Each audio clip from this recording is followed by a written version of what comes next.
dhibaatooyinka ugu waaweyn ee mujtamaceena Soomaaliyeed meel kastoon joogna ina haystaay iyo cudurrada ugu khatarsan ee maanta ina haysta waxa kamida geedka la yiraahdo qaadka cunitaankiisa waa dhibaato ijtimaaci ah waa dhibaato in la gudirsatay oo aan sahlanayn dhibaato wuxuu ku hayaa qaadku marka la yiraahdo ma dhibkiisa beestan mise dheeftiisa intaan taa u gudbin waxaan doonayaa dad badan inaan xusuusiyo oo marka masaa'isha noocan oo kala laga hadlayo yiraahda nas khaas oo aayad quraana keena oo dhahaysa yaa ayyuhalladina aamanu la ta'kulul qaat ama ma xadiis nabi oo dhahaya iyaakum wal qaata keena dadkaasi waa dadan aqoon u lahayn shariicadii nabi maxamed sallallahu alayhi wasallam iyo qawaacideedii iyo see wax loo xarimaa iyo muxuu ahaay cilalka iyo xikamka wax lagu xarimo ruuxan ka warhaynin waa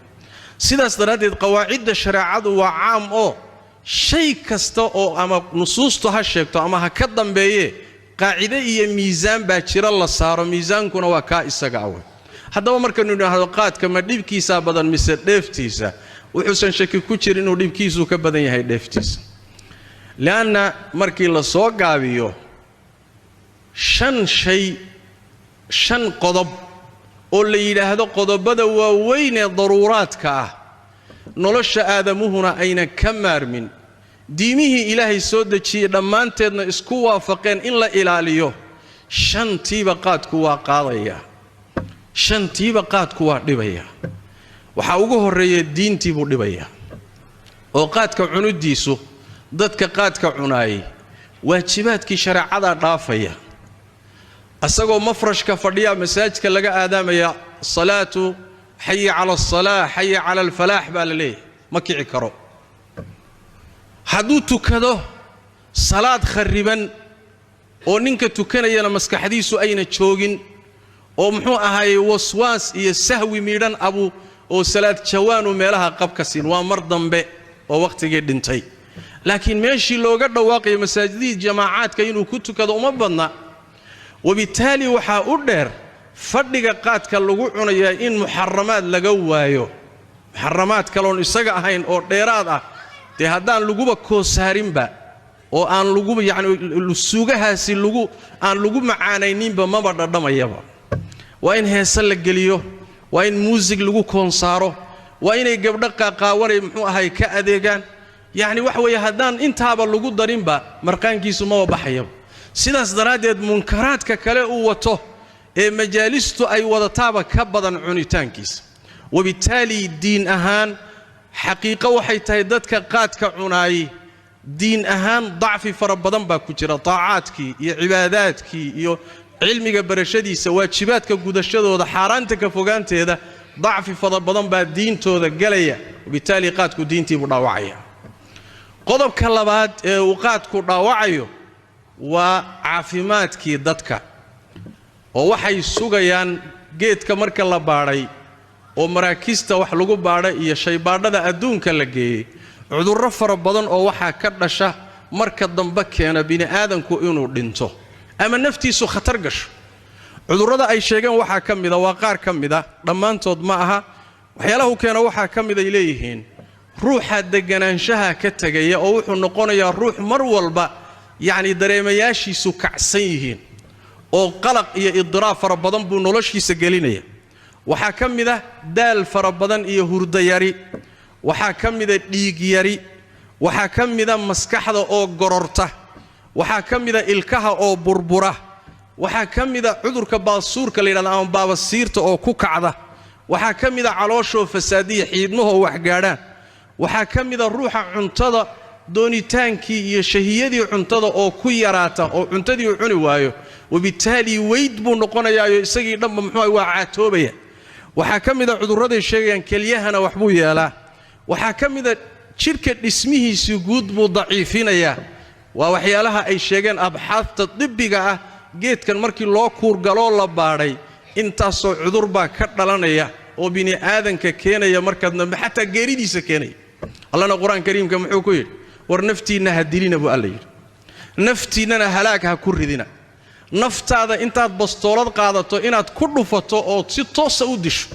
iyo sababtii caafimaadkeeda qaadi lahaa intaad la timaado inay saa ku dhimato waa isku mid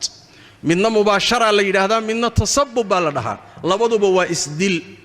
haddaad saa isu dishana sida nabigu tilmaamay sallallahu alayhi wasallam naartaad gali waadna ku waari ka bixi maysid xadiiska sahih muslimka ruuxi isdila sidaas daraadeed caafimaadkii iyo noloshii jiritaankii aadamahana halis buu ku yahay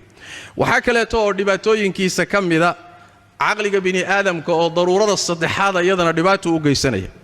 oo iyadana markii shaybaadhada adduunka la geeyo la baaray buxuusta waxa ka soo baxday waxa ku jirta qaadka maada mukhadir ah oo maandooriye ah oo aqliga bini aadamka dhibaato u geysanaysa khamrada maadada ku jirta ee aqliga wax yeesha iyo maadada qaadka ku jirta ee aqliga wax yeesha waxa ka khatarsan maadada qaadka ku jirta sidaas daraadeed baa gaal iyo muslimba dawladaha caalamka inta la baaray geedka ayaa waxa ka soo baxday in geedkan lagu daro liiska waxyaalaha maandooriyaha ah wabitaali dawladaha caalamku inay mamnuucaan khamradina waa lagu cabaa ogow khamradii waa lagu cabaa hadaba geedkan maxaa loo diiday geedka waxa loo diiday dhibka ku jira ka badan khamrada dhibka ku jira shariicadeena ka horeyso culimadu markay geedkan baadheen in badan oo kamida fataawi bay ka soo saareen iyo buxuuth ay ku xarimanayaan leeyihiin khamradu la xugmiya haduusan ka badarnayno aqliga bini aadanku dhibaato u geysanaya aqliguna waa meesha manaatu takaliif xayawaankii adiga aqliga idin kala saara takaliifta shariicada iyo waajibaadka iyo manaahidu waxay ku xidhantahay aqliga ruux haduusan aqligiisu dhameystirnayn waxa uma saarna hadduu aqliga lumiyo oo doobo canta tabana waxa uma saarna waa iska muxuu ahay qalinba ma fuushanaba takaliiftu maxay ku iimaanaysaa bini aadam ku karaamaysan waa aqligii bay shariicadu difaacday marka khamradii baa la xarimay khamrada maxaa la yiraahdaa wax kasto aqliga bini aadamka badala la yiraahdaa ama hal cuno hal ruugo ama hal cabo sida yaani cabitaan ama xididada ha laga qaato ama si kale ha loo isticmaalo marba haduu aqliga saameynayo waa khamro nusuustii khamrada ku soo aroortay ahkaamteediina waa qaadanaysa dhibaatadana iyadana waa geysanaya aqligiibu dhibaato u geysanaya waxa kale oo dhibaato u geysanaya daruurada afraad oo kamida daruuraadka waaweyn oo abni aadamka tarankiisa nasliga maxay yeelaysan soo sheegnayba wuxuu dhibaato u geysanayaa geedkan maadooyinka ku jira qaar kamida manida bini aadamka laga abuuro iyo xayawaanaadka manida ku jira bini aadamka laga abuuro ayuu dhibaato u geysanaya sida daraadeed waxa kale uu keenayaa doonitaankii iyo damacii ragga ku jiray